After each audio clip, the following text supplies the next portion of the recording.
tayo guys. So ayan, bago tayo manood, kain muna tayo. May kagat na yun sa akin. May kagat. Ay, ulam namin guys.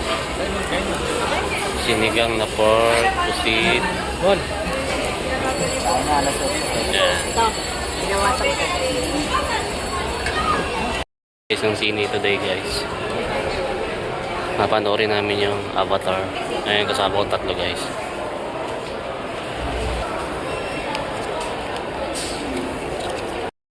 At panahon na naman ng taunang pagdiriwang kasama ang Metro Manila Film Festivals. Sa ika-51 edisyon ng MMFF na may temang A New Year din para sa lahat.